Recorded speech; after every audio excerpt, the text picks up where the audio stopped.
Hey everybody, it's TF Not. Welcome back to the channel, and for today's special Halloween review, I wanted to take a look at the NECA The Conjuring 2 The Crooked Man figure. I believe this is an ultimate figure for them, and this figure, I just finally recently watched The Conjuring 2 because I did want to get this figure. I always thought it looked cool, and it came out a few years ago, and I was never able to find it again. I never actually found it in stores and whatnot, so I think it wasn't until recently when they finally decided to re-release it or restock it, and it's a very good looking figure. I wanted a figure like this for my collection just in case I want to do some spooky shots or whatnot.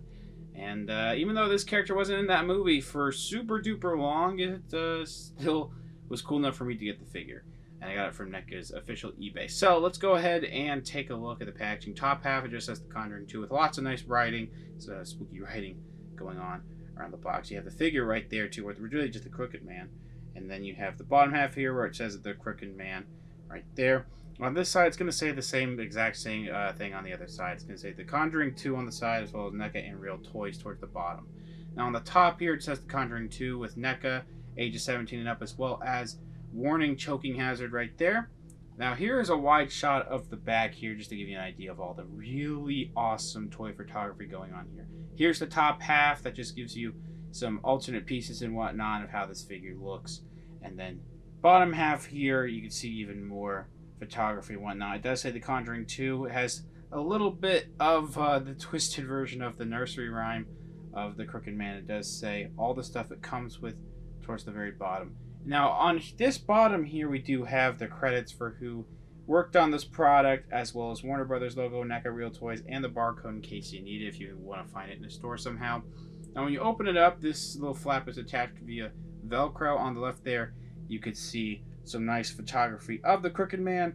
On the right, you get the figure in the packaging. So let's go ahead and get this figure out of it. So here's the figure out of the packaging. It's a pretty good figure overall. I dig it. There's just some things with my particular figure, some quality control stuff that makes me not entirely love it, but it's a pretty decent figure by NECA. Let's go ahead and take a look at some of the accessories that this figure comes with. We'll take a close look at the figure. So first of all, we have the alternate heads here. These look pretty good. I already dropped one. Let's take a look at the one where he's just kind of smiling, looking pretty creepy. Now, first of all, one thing I do want to mention is the hat is a removable piece off the figure. So you can place it on any of the heads, and that's what it looks like that. You take this off, it still looks really creepy. Lots of nice wrinkles, a little bit of a black wash, or a little bit of, I don't know if it would be a wash, but there's definitely some black in some of these details. Definitely black around the mouth, as you can see, all the nice lines, the creases in the mouth, all that skin creasing upwards, big eye holes. Those are a little freaky. Yeah, pretty nice looking. And then we do have more of an open mouth face here, which the figure comes packaged with the gritting teeth, so we'll take a look at those when we get to them. Even more, you can kind of see the separate sculpting of this part of the mouth onto the face. It doesn't look too bad though. You definitely get to see, I mean, there's not much light I can get in there right now, but there's some black details sculpted in there in that mouth, and the teeth came through really gnarly too. And then popping this on actually fits on there easier than the head I just showed off for some reason. We do have this really messed up umbrella with some black shading or wash going into the red here. It's a little bit of like bright red going into dark red here, and then there's a little bit of some black going onto the wood on the handle with some silver towards the ends here. Looking really nice. Crooked piece going up here, that's all painted silver. And we do have some hands for this. This hand here, you just kind of slip it through until it no longer fits. And that's how that looks like in there. Popping this back off, just be careful not to snag on this and break it. We have two large gripping hands meant for the umbrella. There's some black wash going on to the hands, kind of like they did with the skin. You can see all those nice textures and details going on into the individual fingers and creases and whatnot. Even on the fingernails, looking really nice. There's where you would peg those in. This is a smaller hand here. That could also maybe be used for gripping this part here, probably. But also, I think some of the images showed off, you can make it look like he's gripping this, which is cool. We'll talk about that in a second. Again, there's actually some tendons and whatnot. I don't know if those would be tendons actually, but you can see some more details in the hand right there. Fingernails, very long fingers. And here is the music box, or whatever this thing actually is called. You can see the Crooked Man painted on the outside. Lots of nice... They really got the details of this down really nice. I wish we came on the second one that opens up. I believe it opens up. But as you can see, the Crooked Man, there's some printing on the inside there, but it looks like it's coming off as if it wasn't glued properly. So that's a little upsetting. There is some yellow in here to make it look like it's kind of lit up. Some maroonish paint, as well as a dark wash going on in here. A little bit of copper and silver or whatever going on. Hey, this actually does move too. Just be careful not to break it. But that's pretty sick. And then this piece spins up here as well. So he comes packaged with this face, like I already mentioned. Popping this off is pretty easy. Man, that's creepy.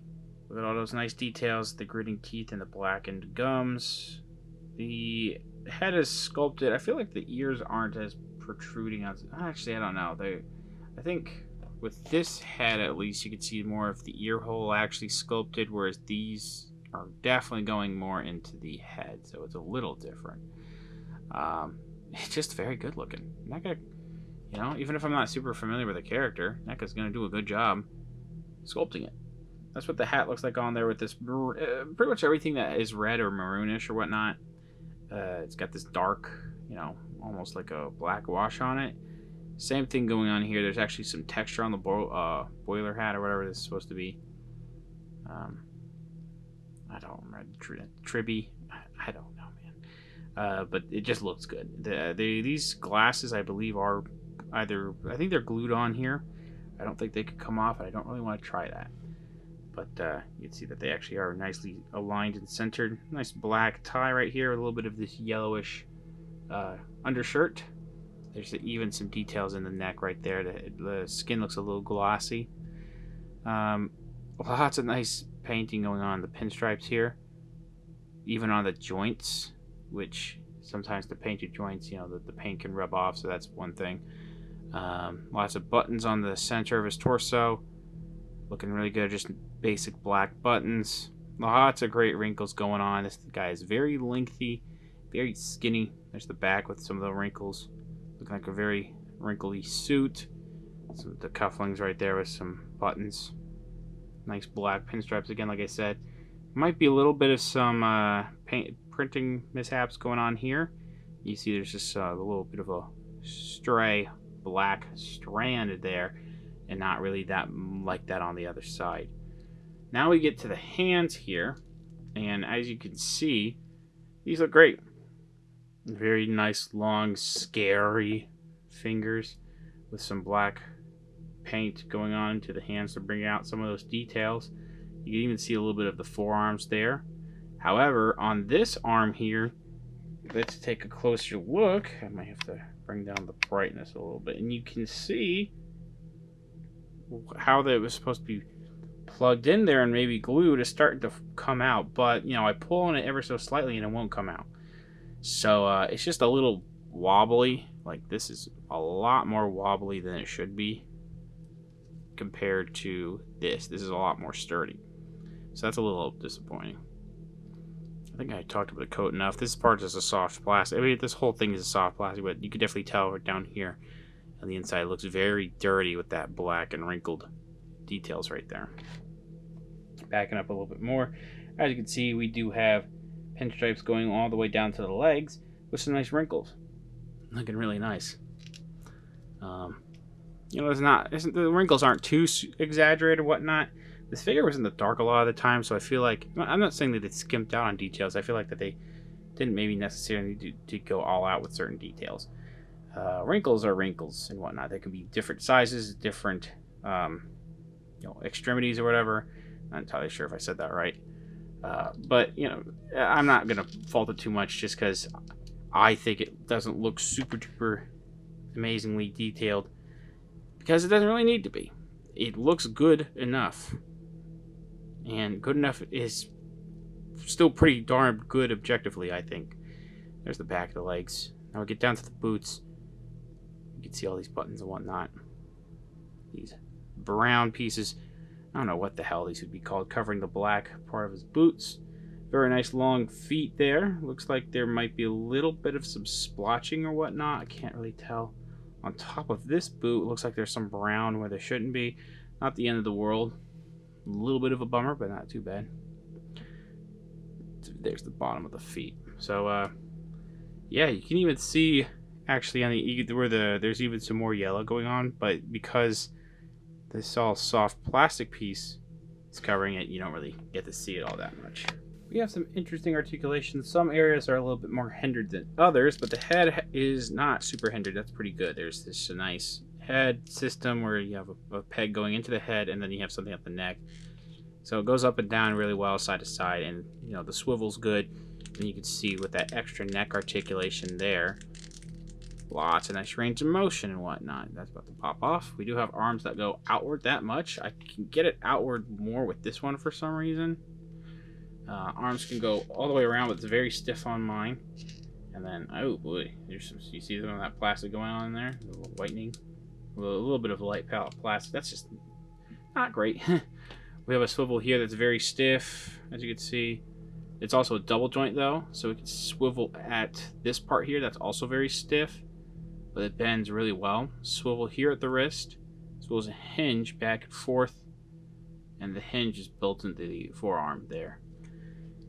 This is a swivel that wants to go, ooh, you can actually do all the way around, so you can see a little bit more of those details.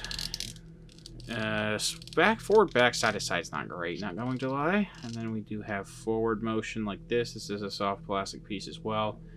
It kind of gets in the way of the forward, but not too much. Back's actually pretty decent. Now, in and out is pretty good, actually. We have a little bit of an upper thigh swivel, which the sculpt kind of likes to get in the way of that. Almost like a McFarlane toy. So, yeah, geez. You have a single joint knee that gets 90 degrees, which kind of wants to swivel too, but I'm not going to mess around with it too much.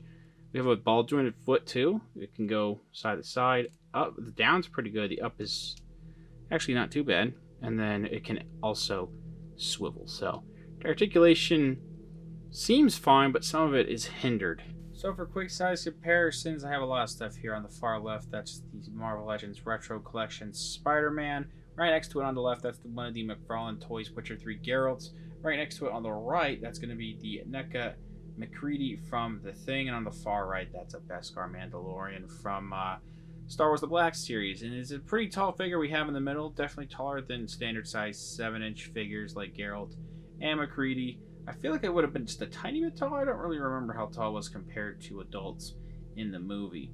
But I still a pretty good height over 7-inch characters like McFarlane Toys and NECA stuff. And it's definitely going to be taller than Black Series and Marvel Legends stuff. It's going to tower over them in the 6-inch scale. So overall, I am satisfied with this figure. I just kind of wish I found it in stores actually, so I just would have paid $30 there, because then I ended up paying $30 and then additional shipping charges and whatnot on eBay from NECA and whatnot. And I wanted to have the figure just to see how good it was and to see if I could do anything spooky with it. And I think it came out pretty well. I just have some quality control issues on my particular figure. Some of the joints are also a little bit hindered, but that's really it for the complaints, the paint and sculpting and the amount of accessories that you do get. While this figure really didn't do much, the character didn't do much in the movie, they decided to give us as much as possible and pack in there as much as they could, and I appreciate that, and it's a pretty good piece overall. It's about a little over $30, maybe like 32 something. I don't know. It's gonna depend on where you get it from a certain online retailer, or if you could find it at a store like Walmart or Target in their NECA sections, possibly. I think I found one or two at a Target once and just never got it. So I'd maybe check there. Thank you guys very much for watching. Please subscribe to the channel if you haven't already. Comment down below what you think about the figure, what you think about the review. Leave a like, share it with your friends. Follow me on Instagram for more content over there, and happy Halloween.